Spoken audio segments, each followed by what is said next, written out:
नमस्कार दोस्तों, रेडियो हिंदुस्तान से मैं वर्षा अग्रवाल सुनाने जा रही हूँ मुंशी प्रेमचंद जी की कहानी बड़े भाई साहब। बड़े भाई साहब ये कहानी है मुंशी प्रेमचंद जी की, जिसमें दो भाइयों के बारे में बोला गया है। इसमें दो भाई हैं किरदार में। सुनिएगा, बहुत ही उम्दा कहानी है, ये बहुत ही पसंद आएगी आप सभी को। मेरे भाई साहब मुझसे 5 साल बड़े थे, लेकिन 3 दर्जे आगे। उन्होंने भी उसी उम्र में पढ़ना शुरू किया था जब मैंने शुरू किया, लेकिन तालीम जैसे महत्व के मामले में वह जल्दीबाजी से काम लेना पसंद न करते थे। इस भवन की बुनियाद खूब मजबूत डालना चाहते थे, जिस पर आलिशान महल बन सके। 1 साल का काम 2 साल में करते, कभी कभी 3 साल भी लग जाते थे। बुनियाद ही पुख्ता ना हो तो मकान कैसे पायदार बने। मैं छोटा था, वह बड़े थे। मेरी उम्र 9 साल की और वह 14 साल के थे। उन्हें मेरी तंबीह और निगरानी का पूरा जन्मसिद्ध अधिकार था, और मेरी शालीनता इसी में थी कि उनके हुक्म को कानून समझो। वह स्वभाव से बड़े अध्ययनशील थे, हरदम किताब खोले बैठे रहते, शायद दिमाग को आराम देने के लिए। कभी कॉपी पर, कभी किताब के हाशियों पर चिड़ियों, कुत्तों, बिल्लियों की तस्वीरें बनाया करते थे। कभी कभी एक ही नाम या शब्द का वाक्य 10-20 बार तक लिख डालते थे। एक शेर को बार बार सुंदर अक्षर से नकल करते। कभी ऐसी शब्द रचना करते जिसमें न कोई अर्थ होता और न कोई सामंजस्य। मसलन एक बार उनकी कॉपी पर मैंने यह इबारत देखी, स्पेशल अमीना भाइयों भाइयों, दरअसल भाई भाई, राधेश्याम, श्रीयुक्त राधेश्याम। 1 घंटे तक इसके बाद एक आदमी का चेहरा बना हुआ था। मैंने चेष्टा की कि इस पहेली का कोई अर्थ निकालूं, लेकिन असफल रहा। उनसे पूछने का साहस तक न हुआ। वह नवी जमात में थे, मैं 5वीं में। उनकी रचनाओं को समझना मेरे लिए छोटी मुंह बड़ी बात थी। मेरा जी पढ़ने में बिल्कुल न लगता था। 1 घंटा भी किताब लेकर बैठना पहाड़ था। मौका पाते ही हॉस्टल से निकलकर मैदान में आ जाता और कभी कंकरियां उछालता, कभी कागज की तितलियां उड़ाता, तो कहीं कोई साथी मिल जाता तो पूछना ही क्या था। कभी 4 दीवार पर चढ़कर नीचे कूद रहे हैं, कभी फाटक पर वार उससे आगे पीछे चलाते हुए मोटर का आनंद उठाते थे। लेकिन कमरे में आते ही भाई साहब का रौब रुद्र रूप देखकर प्राण सूख जाते थे। उनका पहला सवाल होता था, कहाँ थे? हमेशा यही सवाल इसी दोहनी में पूछा जाता था, और इसका जवाब मेरे पास केवल मौन होता था। न जाने मुंह से यह बात क्यों न निकलती कि जरा बाहर खेल रहा था। मेरा मौन कह देता मुझे अपना अपराध स्वीकार है, और भाई साहब के लिए इसके सिवा और कोई इलाज न था कि रोज से मिले हुए शब्दों से मेरा सत्कार करे। इसी तरह अंग्रेजी पढ़ोगे तो जिंदगी भर पढ़ते रहोगे, एक हर्फ ना आएगा। अंग्रेजी पढ़ना कोई हंसी खेल नहीं है, जो चाहे पढ़ ले। नहीं, ऐरा गहरा नत्थु खैरा सभी अंग्रेजी के विद्वान हो जाते। यहाँ रात दिन आंखें फोड़नी पड़ती है और खून जलाना पड़ता है जब कहीं यह विद्या आती है। और आती क्या है? हाँ, कहने को आ जाती है। बड़े बड़े विद्वान भी शुद्ध अंग्रेजी नहीं लिख पाते, बोलना तो दूर रहा। और मैं कहता हूँ, तुम कितने घोंगा हो कि मुझे देखकर भी सबक नहीं लेते।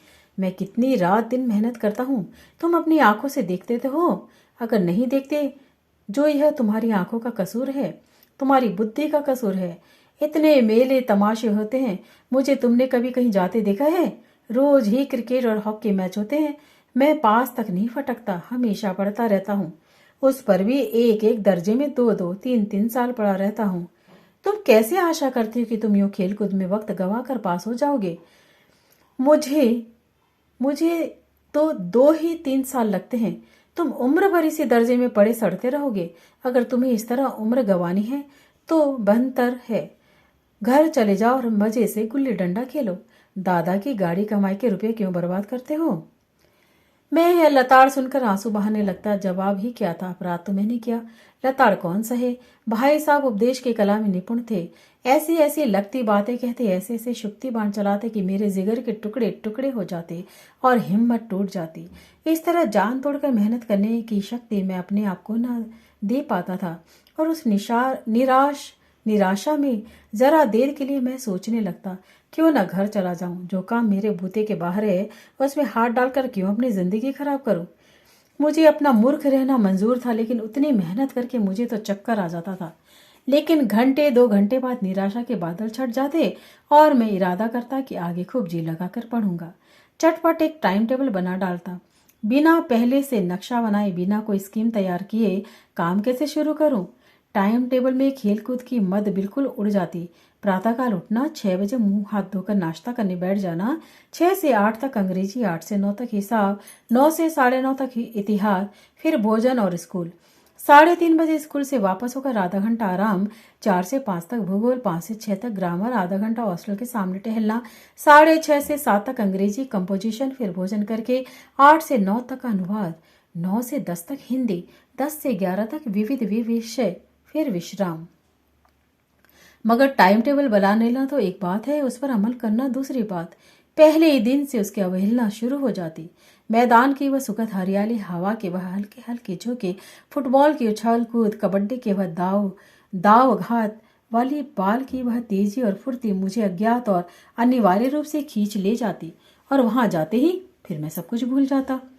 वह जान लेना टाइम टेबल, वह आंख फोड़ पुस्तकें किसी की याद न रहती। और फिर भाई साहब की नसीहत और फजीहत का अवसर मिल जाता। मैं उनके साए से भागता, उनकी आंखों से दूर रहने की चेष्टा करता। कमरे में इस तरह दबे पाँव आता कि उन्हें खबर तक न हो। उनकी नजर मेरी ओर उठे और मेरे प्राण निकले समझो। हमेशा सिर पर नंगी तलवार से लटकती मालूम होती। फिर भी जैसे मौत और विपत्ति के बीच में भी आदमी मोह माया के बंधन में जकड़ा रहता है, मैं फटकार और धुतकियां खाकर भी खेल कूद का तिरस्कार न कर सकता था। सालाना इम्तिहान हुआ, भाई साहब फेल हो गए, मैं पास हो गया। दर्जे में प्रथम आया। मेरे और उनके बीच 2 साल का अंतर रह गया। जी में आया भाई साहब को आड़े हाथ लूं। आपकी यह घोर तपस्या कहाँ गई? मुझे देखिए, मजे से खेलता रहा, दर्जे में भी अव्वल हूँ। लेकिन वह इतने दुखी और उदास थे कि मुझे उनसे दिली हमदर्दी हुई और उनके घाव पर नमक छिड़कने का विचार ही लज्जास्पद जान पड़ा। हाँ, अब मुझे अपने पर कुछ घमंड हो गया था। आत्माभिमान भी बढ़ा। भाई साहब का बहरूप मुझ पर न रहा। आजादी से खेल कूद में शरीक होने लगा। दिल मजबूत था। अगर उन्होंने फिर मेरी फजीहत की तो साफ साफ कह दूंगा, आपने अपना खून जलाकर कौन सा तीर मार लिया? मैं तो खेल कूदते दर्जे में अव्वल आ गया। जवाब से या हैकड़ी जताने का साहस न हो पाने पर भी मेरे रंग ढंग से साफ जाहिर होने लगा था कि भाई साहब का वह आतंक मुझ पर नहीं है। भाई साहब ने इसे भांप लिया और उनकी सहसत बुद्धि बड़ी तीव्र थी। और एक दिन जब मैं भोर का सारा समय गुल्ली डंडे की भेंट करके ठीक भोजन के समय लौटा तो भाई साहब ने मानो तलवार खींच ली और मुझ पर टूट पड़ी। देखता हूँ इस साल तो पास हो गए अव्वल दर्जे में, तो तुम्हें दिमाग हो गया है। मगर भाईजान, घमंड तो बड़े बड़े का नहीं रहा। तुम्हारी क्या हस्ती है? इतिहास में रावण का हाल तो पड़ा ही होगा। उसके चरित्र से तुमने कौन सा उपदेश लिया?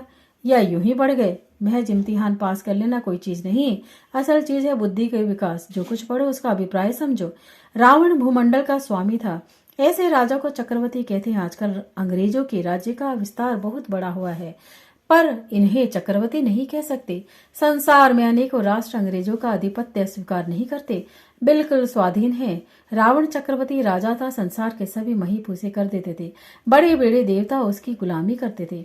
आग और पानी के देवता भी उनके दास थे। मगर उसका अंत क्या हुआ? घमंड ने उसका नाम निशान तक मिटा दिया। कोई उसे एक चुल्लू पानी देने वाला भी ना बचा। आदमी जो कुकर्म चाहे करे पर अभिमान ना करे। इतराए नहीं, अभिमान किया और दीन दुनिया से गया। शैतान का हाल भी पड़ा होगा ना। उसे यह अनुमान हुआ था कि ईश्वर का उससे बढ़कर सच्चा भक्त कोई है ही नहीं। अंत में हुआ क्या? स्वर्ग से नरक में ढकेल दिया गया। शाहरुम ने भी तो एक बार अहंकार किया, भीख मांग मांग कर मर गया। तुमने तो अभी केवल एक दर्जा पास किया है और अभी से तुम्हारा सिर चढ़ गया। तब तो तुम आगे बढ़ चुके। यह समझ लो तुम अपनी मेहनत से नहीं पास हुए। अंधे के हाथ बटेर लग गई। मगर बटेर केवल एक बार हाथ लग सकती है, बार बार नहीं।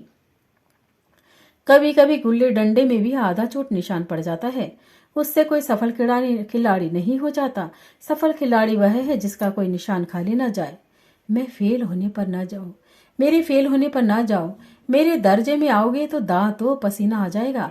जब अलजबरा और ज्योमेट्री में लोहे के चने चबाने पड़ेंगे और इंग्लिस्तान का इतिहास पढ़ना पड़ेगा। बादशाहों के नाम रखना आसान नहीं। 8 हेनरी से को गुजरे हैं। कौन सा कांड किस हेनरी के समय हुआ, क्या वह याद कर लेना आसान समझते हो? हेनरी 7वीं की जगह हेनरी 8वां लिखा और सब नंबर गायब। सफा चट, सिर्फ भी न मिलेगा, सिफर भी। हो किस ख्याल में? दर्जनों के तो जेम्स हुए, दर्जनों विलियम। कोड़ियों चार्ल्स दिमाग चक्कर खाने लगता है, आंधी रोग हो जाता है। इन अभागों का नाम भी न जुड़ते थे। एक ही नाम के पीछे दोयम तेयम चहरम पंचम लगाते चले गए। मुझसे पूछते तो 10 लाख नाम बता देता। और ज्योमेट्री तो बस खुदा की पनाह। अबज की जगह अजब लिख दिया और सारे नंबर कट गए। कोई निर्दयी मुमहतिनों से पूछता नहीं, आखिर अवजा और अवजा में क्या अंतर है? व्यर्थ की बात के लिए क्यों छात्रों का खून करते हो? दाल भर रोटी खाई या दाल भात दाल रोटी खाई, इसमें क्या रखा है?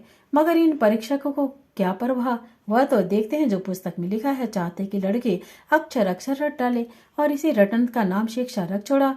और आखिर इन पे बिन सिर पैर की बातों को पढ़ने का क्या फायदा? इस रेखा पर लंबा गिरा दो, आधार लंब से दुगना होगा। पूछिए इससे प्रयोजन? दुगना नहीं चौगना हो जाए या आधा ही रहे मेरी बला से, लेकिन परीक्षा में पास होना तो यह सब खुरापत याद करनी पड़ेगी। कह दिया समय की पाबंदी पर एक निबंध लिखो जो 4 पन्नों से कम न हो। क्या आप कापी सामने खोले और कलम हाथ में लिए उसके नाम को रोइए? कौन नहीं जानता समय की पाबंदी बहुत अच्छी बात है। इससे आदमी के जीवन में संयम आ जाता है, दूसरों का उस पर स्नेह होने लगता है और उसके कारोबारी में उन्नति होती है। जरा सी बात पर 4 पन्ने कैसे लिखे? जो बात एक वाक्य में कही जा सके उसे 4 पन्ने में लिखने की जरूरत, मैं तो इसे हिमाकत समझता हूँ। यह तो समय की किफायत नहीं बल्कि उसका दुरुपयोग है। और व्यर्थ भी किसी बात को ठूस दिया जाता है और हम चाहते हैं आदमी को जो कुछ कहना हो चटपट कह दे, अपनी राह ले। मगर नहीं, आपको तो 4 पन्ने रंगने पड़ेंगे, चाहे जैसे लिखिए। पन्ने भी पूरे आकार के। यह छात्रों पर अत्याचार नहीं तो और क्या है? अनर्थ तो यह है कि कहा जाता है संक्षेप में लिखो। समय की पाबंदी पर संक्षेप में एक निबंध लिखो जो 4 पन्नों से कम न हो। ठीक संक्षेप के 4 पन्ने हुए, नहीं कि शायद 200 पन्ने लिखवाते। तेज भी दौड़िए, धीरे धीरे भी। है उल्टी बात या नहीं? बालक भी इतनी सी बात समझ सकता है, लेकिन इन अध्यापकों को तमीज भी नहीं। उस पर दावा है कि हम अध्यापक हैं। मेरे दर्जे में आओगे लाला तो ये सारे पापड़ बेलने पड़ेंगे और तब आटे दाल का भाव मालूम होगा। इस दर्जे में अव्वल आ गए हो तो जमीन पर पांव नहीं रखते। इसलिए मेरा कहना मानिए, लाख फेल हो गया लेकिन तुमसे बड़ा हूँ। संसार का मुझे तुमसे ज्यादा अनुभव है और जो कुछ कहता हूँ उसे गिरह बांधिए नहीं पछताएंगे। स्कूल का समय निकटता नहीं, ईश्वर जाने यह उपदेश माला कब समाप्त होती। भोजन आज मुझे निस्वाद सा लग रहा था। जब पास होने पर भी तिरस्कार हो रहा है तो फेल हो जाने पर शायद प्राणी ले लेते। भाई साहब ने अपने दर्जे की पढ़ाई का जो भयंकर चित्र खींचा उसने मुझे भयभीत कर दिया, जैसे स्कूल छोड़कर घर नहीं भागा। यही ताज्जुब है। लेकिन इतने तिरस्कार पर भी पुस्तकों में मेरी अरुचि ज्यों की त्यों बनी रही। खेल कूद का कोई अवसर हाथ से न जाने देता मैं। पढ़ता भी था तो मगर बहुत कम, बस इतना कि रोज का टास्क पूरा हो जाए और दर्जे में जलील न होना पड़े। अपने ऊपर जो विश्वास पैदा हुआ था फिर वह लुप्त हो गया और फिर चोरों का सा जीवन कटने लगा। फिर सालाना इम्तिहान हुआ और कुछ ऐसा सही हुआ कि मैं फिर से पास हुआ और भाई साहब फिर फेल हो गए। मैंने बहुत मेहनत न की पर न जाने कैसे दर्जे में अव्वल आ गया। मुझे खुद अचरज हुआ। भाई साहब ने प्राणन तक परिश्रम किया था। कोर्स का एक एक शब्द चाट गए थे। 10 बजे रात तक इधर उधर, 4 बजे भोर उबर, 6 से 9:30 तक स्कूल जाने से पहले मुंद्रा कांतिहीन हो गए थे, मगर बेचारे फेल हो गए। मुझे उन पर दया आती थी। नतीजा सुनाया गया तो वह रो पड़े और मैं भी रोने लगा। अपने पास होने वाली खुशी आधी हो गई थी। मैं भी फेल हो गया होता तो भाई साहब को इतना दुख न होता, लेकिन विधि की बात कौन टाले भला। मेरे और मेरे भाई साहब के बीच अब केवल एक दर्जे का अंतर रह गया। मेरे मन में एक कुटिल भावना उदय हुई कि कहीं भाई साहब 1 साल और फेल हो जाए तो मैं उनके बराबर हो जाऊं। फिर वह किस आधार पर मेरी फज्जियत उड़ा सकेंगे। लेकिन मैंने इस कमीने विचार को दिल से बलपूर्वक निकाल दिया। आखिर वह मुझे मेरे हित के लिए विचार के लिए तो डांटते हैं। मुझे उस वक्त अप्रिय लगता है अवश्य, मगर यह शायद उनके उपदेशों का ही असर हो कि मैं दनादन पास होता रहता हूँ और इतने अच्छे नंबरों से भी।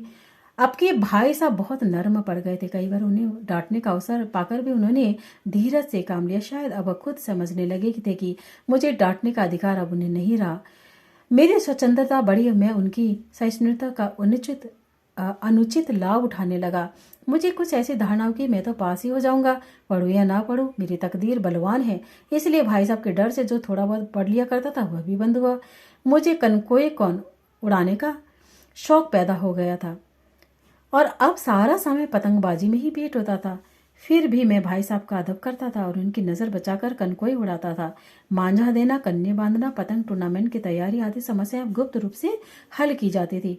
भाई साहब को यह संदेह न करने देना चाहता था और उनका सम्मान और लिहाज मेरी नज़रों से कम हो गया है।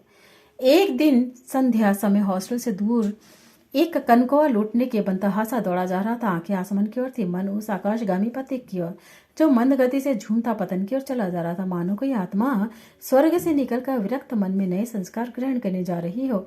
बालकों की एक पूरी सेना लग्गी और झड़दार बांस लिए उनका स्वागत करने को दौड़ी आ रही थी। किसी को अपने आगे पीछे की खबर नहीं थी। सभी मानो उस पतंग के साथ आकाश में उड़ रहे थे जहां सब कुछ समतल है, न मोटर कारें हैं, न ट्राम, न गाड़ियां। सहसा भाई साहब से मेरी मुठभेड़ हो गई, जो शायद बाजार से लौट रहे थे। उन्होंने वही मेरा हाथ पकड़ लिया, उग्र भाव से बोले, इन बाजारी लौंडों के साथ धेले में कनकोए के लिए दौड़ते तुम्हें शर्म नहीं आती? तुम्हें इसका कुछ भी लिहाज है कि नहीं? नीची जमात में हो नहीं हो, बल्कि 8वीं जमात में आ गए हो और मुझसे केवल एक दर्जा नीचे हो। आखिर आदमी को कुछ तो अपनी पोजीशन का ख्याल करना चाहिए। एक जमाना था कि लोग 8वां दर्जा पास करके नायब तस्लीकार हो जाते थे, तहसीलदार हो जाते थे। मैं कितने ही मंडलीचियों में जानता हूँ जो आज अव्वल दर्जे के डिप्टी मजिस्ट्रेट या सुपरिटेंडेंट है। कितने ही 8वीं जमानत वाले हमारे लीडर समाचार पत्रों के संपादक हैं। बड़े बड़े विद्वान उनके मातहती में काम करते हैं और तुम उसी 8वें दर्जे में आकर बाजारी लौंडों के साथ कनकोए के लिए दौड़ रहे हो।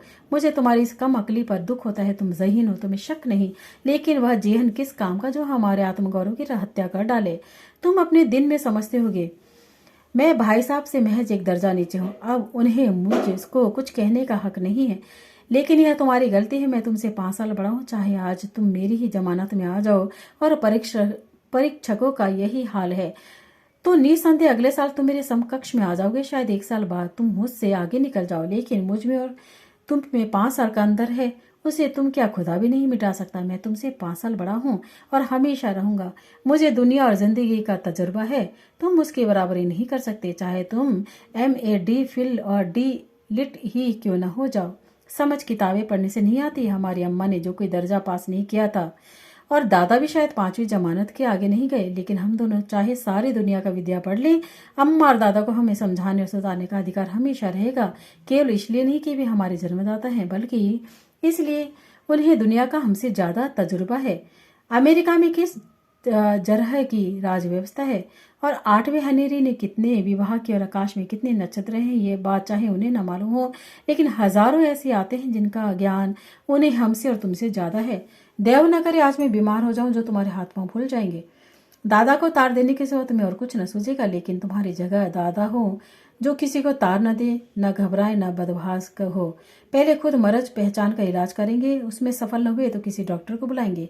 बीमारी तो खैर बड़ी चीज है, हम तुम तो इतना भी नहीं जानते कि महीने भर का राशन का काम कैसे चले। जो कुछ दादा बेचते हैं उसे हम 20-22 तक खर्च कर देते हैं और पैसे पैसे को मोहताज हो जाते हैं। नाश्ता बंद हो जाता है, धोबी और नाई के मुंह चुराने लगते हैं। लेकिन जितना आज हम तुम खर्च कर रहे हैं उसके आधे में दादा ने अपनी उम्र में बड़ा भाग इज्जत और नेक नामी के साथ बिताया है। एक कुटुंब का पालन किया जिसमें हम सब ने मिलकर 9 आदमी जिसमें हम सब मिलाकर 9 आदमी थे। अपने हेड मास्टर को ही देखो, MA है कि नहीं। यहाँ के MA नहीं ऑक्सफोर्ड में 1000 रुपये पाते हैं, लेकिन उनके घर इंतजाम करता कौन है? उनकी बूढ़ी माँ। हेडमास्टर साहब की डिग्री यहाँ बेकार हो गई। पहले खुद घर का इंतजाम करते थे, खर्च पूरा ना पड़ता, कर्जदार रहते। जब से उनके माताजी ने प्रबंध अपने हाथ में लिया है, जैसे घर में लक्ष्मी आ गई है, तो भाईजान यह जरूर दिल से निकाल डालो, तुम मेरे समीप आ गए हो, अब स्वतंत्र तो हो। मेरे देखते तुम बेराह नहीं चल पाओगे। अगर तुम यो न मानोगे तो मैं थप्पड़ दिखाकर इसका प्रयोग भी कर सकता हूँ। मैं जानता हूँ तुम्हें मेरी बातें जहर लग रही है। मैं उनकी इस नई युक्ति से नतमस्तक हो गया। मुझे सचमुच अपनी लघुता का अनुभव हुआ